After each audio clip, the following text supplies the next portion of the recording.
अच्छा, आप किस मैन की फैन है? स्पाइडरमैन, ही मैन, सुपरमैन, सैंडमैन को छोड़ के?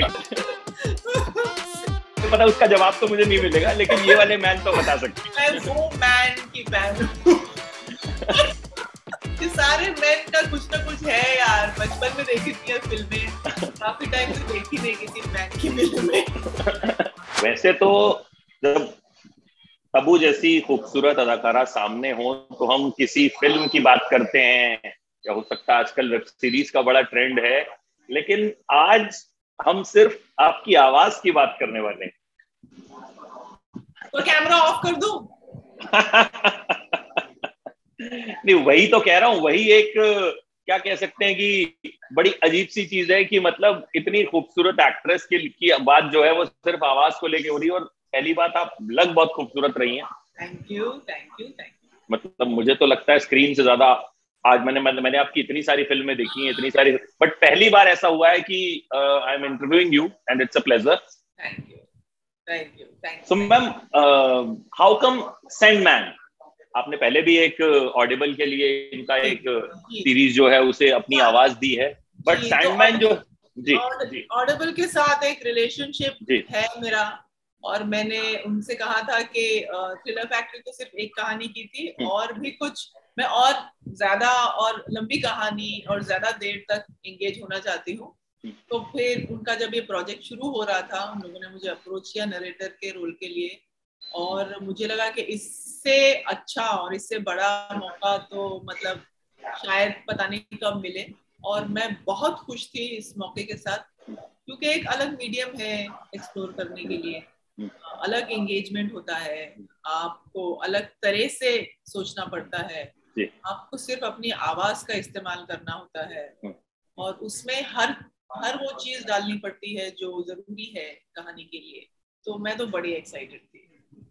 तो इसमें चैलेंज कितना बड़ा लगा? क्योंकि हम फिल्में करते हैं तो उसमें तो जाहिर तौर पे मतलब आवाज का एक रोल होता है, आप डबिंग भी करते हैं बाद में, लेकिन आपकी विजुअल इफेक्ट्स होते हैं, बड़ी सारी चीजें होती हैं, लेकिन यहाँ एंटायरली सिर्फ आपको अपनी आवाज से जादू बिखेरना है। बहुत तो कितना ज्यादा डिफिकल्ट लगा? डिफिकल्ट तो है, मतलब क्योंकि आप अकेले बैठ के हर चीज कर रहे हैं, आपको कोई को स्टार का सपोर्ट नहीं है, आपको मतलब कैमरे का सपोर्ट नहीं है, आपको कोई स्टिमुलस, विजुअल स्टिमुलस नहीं है, आपने जो पढ़ा है और जो कहानी आप जानते हैं आपको उसको अपने तरीके से करना है, अपनी आवाज की बेस्ट एबिलिटी के साथ करना है, लेकिन आपको उस कहानी का पूरा रस मेंटेन रख के करना है, और आपको इस तरह से करना है कि आप सुनने वालों को उस दुनिया में ले जा सके और उन कैरेक्टर्स के साथ इंट्रोड्यूस करवा सके, तो और आपके पास सिर्फ आपकी आवाज है। और फिल्म में क्या होता है कि एक आध वर्ड मिस भी हो जाए, एक आध लाइन आप ना भी बोलो तो वो चीजें एक्सप्रेस हो जाती हैं, लेकिन इसमें आपको एक एक वर्ड को, आप कोई वर्ड मिस नहीं कर सकते, आपको हर वर्ड पे उतना ही स्ट्रेस देना है। अच्छा, फिल्मों में तो आपने हर तरह का कैरेक्टर किया, सालों से आप कर रहे हैं, इसके लिए क्या कोई खास ट्रेनिंग लेनी पड़ी? हालांकि हम ये बात जब भी फिल्म आती तब भी पूछते हैं इस कैरेक्टर की प्रिपरेशन कैसे की, लेकिन वो मुझे लगता है फिर भी आप लोगों के लिए अब इस लेवल पे आके आसान हो गया है, लेकिन ये जो मीडियम है, क्या इसके लिए कुछ? क्योंकि आपको अपनी आवाज की इंपॉर्टेंस पता पड़ती है, क्योंकि आपके पास और कुछ नहीं है, तो आपको ये सोचना पड़ता है कि मैं अपनी आवाज को पहले तो सुधारूं कैसे, उसकी बेस्ट और उसके प्लस माइनस क्या है, अगर मेरे माइनस है तो उनको मैं कैसे इम्प्रूव करूं, और अगर मेरा कुछ प्लस है तो उसको मैं कैसे निखारूं और उसको कैसे यूज करूं इसमें ना, और कितनी देर तक बिना थके मैं बोल पाऊंगी, तो उसके लिए भी मतलब आपको कोशिश करके जितनी हो सकता है, लाइक आप ब्रीदिंग एक्सरसाइज करते हैं या आप अपनी वॉइस की ट्रेनिंग करते हैं। एंड लकीली मैंने सिंगिंग सीखी है हिंदुस्तानी क्लासिकल, तो मेरे लिए वो वॉइस की प्रैक्टिस रही है। मुझे एक मतलब I have an year for sound, अगर मुझे कुछ ठीक नहीं लग रहा अपने खुद के रेंडरिंग में, नरेशन में, तो मुझे खुद अटकता है वो कान में, तो फिर मुझे दोबारा करने का मन करता है। तो मैं बहुत क्रिटिकली हर चीज को देखती हुई थी, और लेकिन चैलेंजिंग तो बहुत था, क्योंकि कहानी भी ऐसी है जो आप रोजमर्रा की जिंदगी में नहीं सुनते हैं। ये कैरेक्टर्स कल्पना के परे है, जैसे किसी ने कहा। तो उन चीजों को इमेजिन करके उनको रियल बना के कन्विक्शन के साथ बोलना, और ताकि वो बिल्कुल ऐसा भी नहीं लगे कि आप कोई कहानी ऐसी पढ़ रहे हैं, उसमें फील भी आए, इमोशन भी आए, लेकिन वो नरेशन की एक अलग एक क्वालिटी होती है, वो रहे। जैसे ये सैंडमैन है या डीसी कॉमिक्स की, और ये इतने पॉपुलर होते हैं कि लोग इनके पीछे मतलब क्रेजी होते हैं, और बच्चे बूढ़े, मतलब कोई एज ग्रुप नहीं होता इसमें। जैसे फिल्मों में तो हम कह देते हैं ये फिल्म बच्चों के लिए या ये, लेकिन इसका आपको हर एज ग्रुप में मिल जाएगा। और सैंडमैन ऑलरेडी ह्यूजली पॉपुलर है, करेक्ट, पहले इंग्लिश में भी आया, उसके पहले भी, तो ये कहीं ना कहीं एक एडेड प्रेशर रहता है। नहीं, ये मेरे लिए बहुत एक्साइटिंग चीज होती है। प्रेशर तो मतलब मैं नहीं कहूंगी, लेकिन एक्साइटिंग बहुत होता है, क्योंकि मेरे खुद इतने फ्रेंड्स हैं जो सैंडमैन के इतने बड़े फैंस हैं। मुझे कहाँ से लोग फोन करके कंग्रेचुलेट करते हैं, the Sandman, oh my God, the Sandman, और ये है। तो उससे एक्साइटमेंट होती है, उससे मोटिवेशन मिलता है, उससे आपको और इंस्पिरेशन मिलता है कि नहीं यार, इसको बहुत अच्छे से करना है, क्योंकि इसकी ऑलरेडी इतनी बड़ी वैल्यू ऐड है लिटरेचर में और फिक्शन की दुनिया में, और रीडरशिप है, और ये है, and you want to not let it down. आप ऑथर को डिसअपॉइंट नहीं करना चाहते हैं, तो वो आपके लिए एक मोटिवेशनल फोर्स बनता है। अच्छा, आप किस मैन की फैन है? स्पाइडरमैन, ही मैन, सुपरमैन, सैंडमैन को छोड़ के कोई एक नाम? और कोई मैन नहीं पूछ रहा हूं मैं, ये वाले थे। मुझे पता उसका जवाब तो मुझे नहीं मिलेगा, लेकिन ये वाले मैन तो बता सकती। मैं वो मैन की फैन हूँ।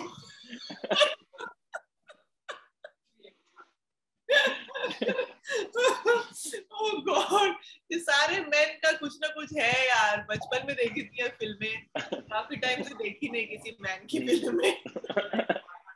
तो बचपन में कौन से अच्छे लगते थे?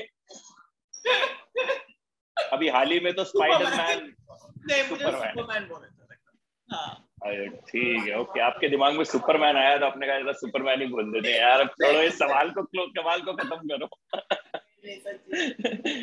अच्छा मैम, नील गेमन ने इंग्लिश में जो है इसको नरेट किया, एंड उनसे भी पूछा गया तो he was also very excited कि यू आर डूइंग इट। तो कहीं आपने उनको सुना कि उन्होंने किस तरह से किया, या आपने कहा मैं नहीं सुनूंगी? मैंने सुना, मैंने जरूर सुना। मैं सुनना चाहती थी कि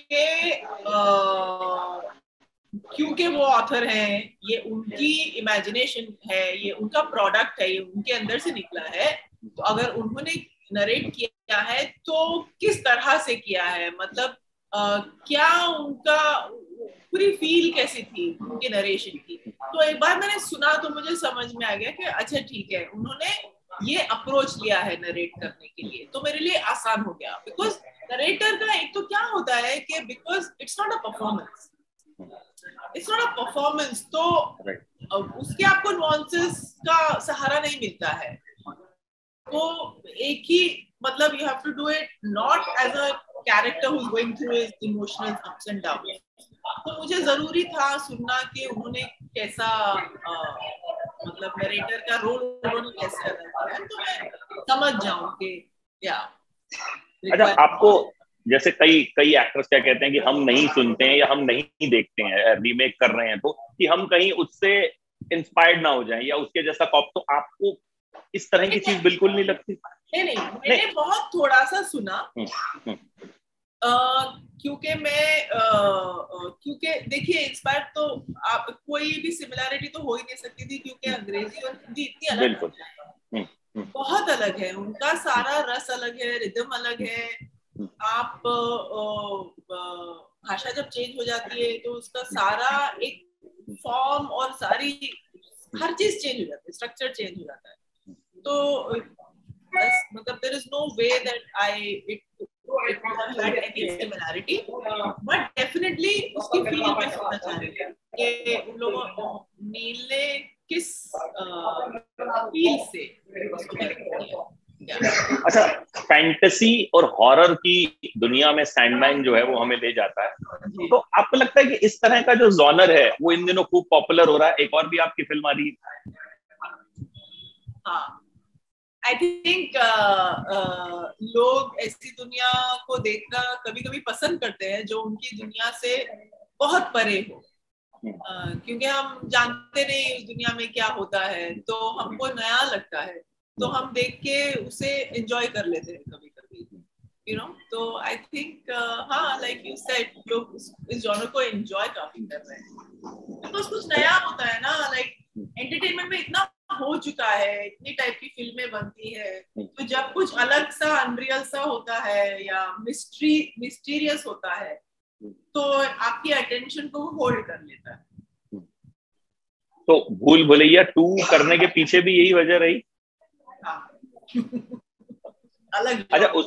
अच्छा, उसमें एक सवाल तो बड़े दिन पहले ये था कि कटप्पा ने बाहुबली को क्यों मारा। अब लोग ये पूछ रहे हैं मंजोलिका कौन है। ये तो आपको पिक्चर देख के पता पड़ेगा, कहानी देखोगे। नहीं, वो तो मैं पूछ ही नहीं रहा, मैं सिर्फ आपको बता रहा हूँ कि उसके लिए एक्साइटमेंट, वो मुझे पता है आप बताने नहीं वाले हो कि मंजोलिका कौन है, और बताना भी नहीं चाहिए क्योंकि मैं खुद उसे हॉल में जाके एक्सपीरियंस करना चाहूंगा। बट इतना तो बता दीजिए कि उसमें मतलब क्या कुछ आप करने वाली हैं, थोड़ा बहुत। अब बता दूंगी तो फिर क्यों जाओगे फिल्म देखने के लिए? आ रही है ना 20 तारीख को, 18 दिन में वेट कर लो। मतलब आप कुछ नहीं बताएंगे उसके बारे में? अच्छा, इस चलिए सैंडमैन की फिर से बात कर लेते हैं। सैंडमैन में जो बाकी के भी आर्टिस्ट रहे, मनोज वाजपेयी ने भी आवाज दी, तो उनके साथ आपने साथ में बैठ के वॉइस किया, कुछ इस तरह का था या सब कुछ अलग था? कुछ भी नहीं, क्योंकि वो लोग कैरेक्टर्स प्ले कर रहे हैं कहानी के, और मैं नरेट कर रही हूँ, तो मेरा वैसे भी किरदार, वैसा भी मेरा काम अलग ही था। लाइक यू नो, कहानी सुनाना था, और फिर किरदार तो वो लोग तो किरदार थे, वो लोग अपनी किरदार के जर्नी के पार्ट प्ले कर रहे थे। लेकिन नहीं, अनफॉर्चुनेटली हम लोगों ने कुछ साथ में किया नहीं। आई विश से साथ हुआ होता, लेकिन ऐसा हुआ नहीं। तो ऐसा लगता नहीं है कुछ अलग अलग सा, जैसे मान लीजिए फिल्म आप करते हैं, सब एक साथ होता है, इसमें बड़ा अलूफ सा नहीं लगता इस तरह की चीज करने में, एक्सपीरियंस वाइज? होता है, लेकिन उसका फॉर्मेट ये है, बिकॉज रिकॉर्डिंग आपको आइसोलेटेड तरीके से ही करनी पड़ती है, बिकॉज सारा साउंड का खेल है ना, तो आपको एक स्टूडियो में जाके अकेले बैठ के साउंड प्रूफ जगह में ही करना है, उसका कोई और रास्ता नहीं है।